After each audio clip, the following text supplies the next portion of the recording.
আসসালামু আলাইকুম ওয়া রাহমাতুল্লাহি ওয়া বারাকাতুহু। সম্মানিত ভাই ও বোনেরা, এখন আমি উযু করার যে সঠিক নিয়ম পদ্ধতি আছে, এই সঠিক নিয়ম পদ্ধতি উযু করার মাধ্যমে আপনাদেরকে দেখাবো ইনশাআল্লাহ। উযুর নিয়মের প্রথমত হচ্ছে উঁচু স্থানে বসা এবং কিবলার দিকে মুখ করে বসা। তারপর এরকম পানি নেওয়া, পানি নিয়ে আমরা এখন উযু শুরু করব ইনশাআল্লাহ। তার মধ্যে বিষয় কিছু খেয়াল করতে হবে, সেটা হচ্ছে এই যে উযু করার সময় আমরা করি কি, পানি ব্যবহার করি কম, কিন্তু পানি মানে অপচয় হয় বেশি। এটা কিন্তু উযুর নিয়মের মধ্যে পড়ে না। নিয়মের মধ্যে পড়ে কি, পানি ব্যবহার হবে বেশি কিন্তু অপচয় হবে কম। এটা হচ্ছে নিয়ম।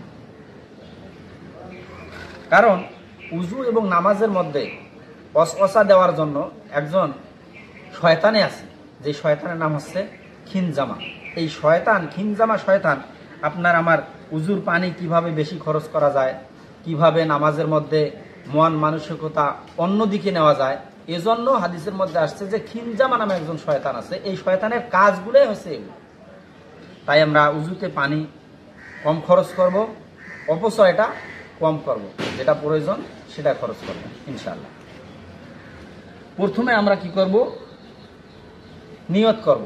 এভাবে নিয়ত করব যে আমি পবিত্রতা হাসিলের উদ্দেশ্যে পবিত্র পানি দ্বারা আল্লাহ তাআলার নৈকট্য হাসিলের জন্য উযু করতেছি। এভাবে বলে প্রথমে বিসমিল্লাহির রহমানির রহিম বলে ডান হাতে পানি নিয়ে এভাবে ডান হাতের কবজি পর্যন্ত ধোলাই করা। প্রথমে ডান হাতের কবজি একবার, পরে বাম হাতের কবজি একবার, আবার ডান হাতের কবজি একবার, বাম হাতের কবজি একবার, এভাবে দুই হাতের কবজি 3 বার ধোলাই করা। এটা হচ্ছে সুন্নাত। তারপরে কি করা, প্রথমে কিন্তু আমি বলছিলাম যে বিসমিল্লাহ বলে নিয়ত করার পরে বিসমিল্লাহ বলে শুরু করতে হবে। বিসমিল্লাহ বলে আমরা শুরু করছি। তারপরে এরকম ভাবে 3 বার মেসওয়াক করা। 3 বার মেসওয়াক করে নিলাম, একটা সুন্নত আদায় হয়ে গেল। যে মেসওয়াক করাটা, এটা হাদিসের মধ্যে আসছে, মেসওয়াক মুখের জন্য পরিচ্ছন্নতা এবং আল্লাহ তাআলার নৈকট্য হাসিলের একটা মাধ্যম। তাই আমরা সবসময় মেসওয়াক করার চেষ্টা করবো ইনশাআল্লাহ। তাই আমরা উযুর যে তরিকা আছে, উযুর তরিকার মধ্যে মেসওয়াক করা এটা একটা সুন্নত। আমরা মেসওয়াক করে নিলাম। তারপর এভাবে 3 বার কুলি করা। এবার 3 বার কুলি করা।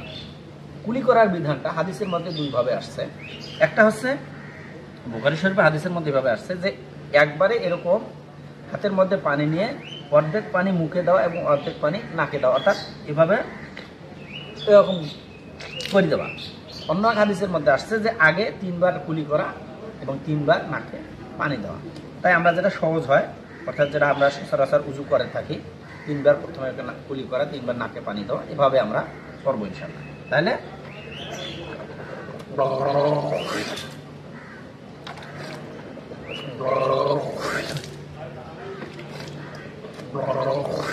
এভাবে 3 বার কুলি করা। তারপরে 3 বার নাকে পানি দেওয়া। নাকে পানি দেওয়ার সময় ডান হাত দিয়ে আমরা নাকে পানি দেবো এবং বাম হাতের বৃদ্ধ আঙ্গুল এবং কনিষ্ঠ আঙ্গুল দ্বারা আমরা নাক পরিষ্কার করব।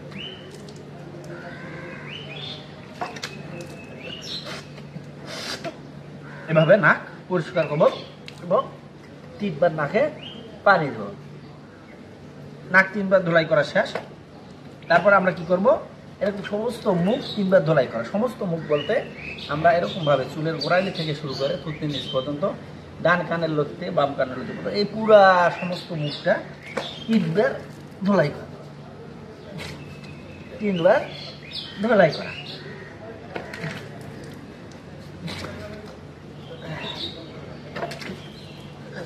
তিনবার ধোলাই করা।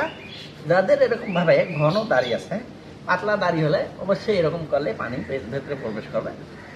যাদের ঘন দাড়ি আছে তারা এরকম ভাবে একটু পানি নিয়ে এরকম দাড়ি লাল করে নেবে।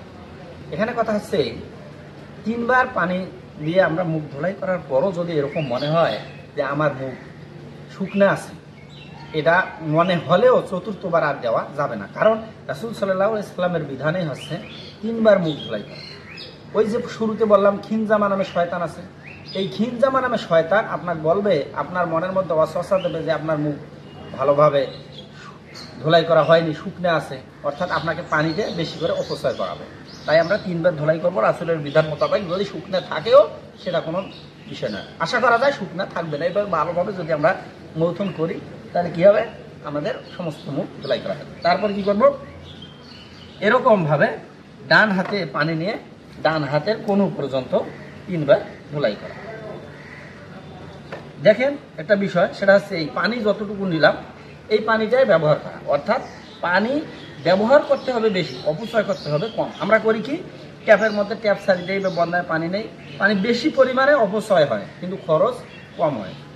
তাই এইভাবে আমরা 3 বার ডান হাতের কোণু পর্যন্ত ধোলাই করবো। কোণু ধোলাই করার সময় এই জায়গাটা শুকনো থাকে, তাই আমরা এভাবে ধোলাই করব। তারপর বাম হাত এভাবে কোণু পর্যন্ত ধোলাই করা, এভাবে 3 বার বাম হাত কোণু পর্যন্ত ধোলাই করা। তারপর এরকম দোনো হাতের আঙ্গুলি খেলাল করতে হবে। খেলাল করার ক্ষেত্রে আমরা এভাবেও করতে পারি, এভাবেও করতে পারি, অথবা এক হাতের আঙ্গুল আর এক হাতে ঢুকে দিয়ে এভাবেও আমরা আঙ্গুল খেলাল করতে পারি। বাস, আঙ্গুল খেলাল করা, 2 হাত ধোলাই করা শেষ। এখন কি করব, আমরা মাথা মাসি করব।